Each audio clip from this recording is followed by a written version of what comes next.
बिस्मिल्लाहिर्रहमानिर्रहीम। आज जो नज़्म मैं आपको सुनाने लगा हूँ, उसका उन्वान है अनफुस व आफ़ाक़।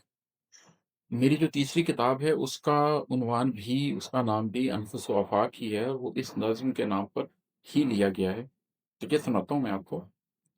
अनफुस व आफ़ाक़। नीलगूं आसमान के नीचे, नीलगूं आसमान के नीचे, सुरमई खाक पर खड़ा एक शख्स, हर तरफ देखने पे कादिर है, हर तरह सोचने पे कादिर। नीलगू आसमान के नीचे सुरमई खाक पर खड़ा एक शख्स, हर तरफ देखने पे कादिर है, हर तरह सोचने पे कादिर है।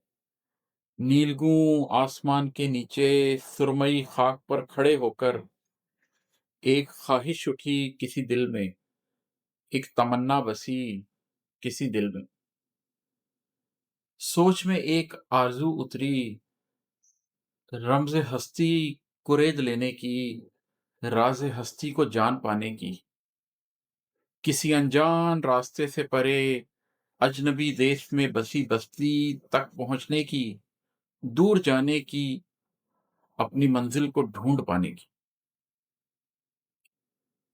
नीलगू आसमान के नीचे सुरमई खाक पर खड़े होकर, चार सू एक से ही रास्ते थे, चार सू एक से इशारे थे।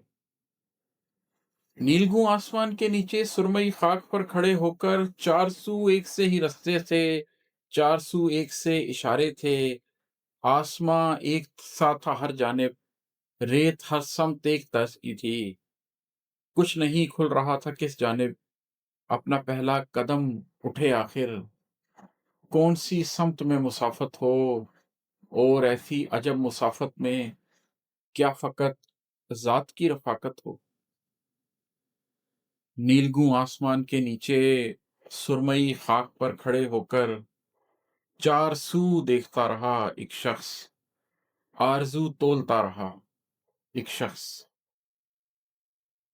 नीलगू आसमान के नीचे सुरमई खाक पर खड़े होकर, चार सू देखता रहा एक शख्स, आरज़ू तोलता रहा एक शख्स। मशरिको मगरिबो जुनूब शुमाल, दिल में उठते हुए हजार सवाल। ख्वाहिशें पायदार हैं कि नहीं, मंजिलें हैं भी या नहीं है कहीं। रास्ते पड़ सकेंगे क्या तन्हा, हिम्मतें बढ़ सकेंगी या कि नहीं।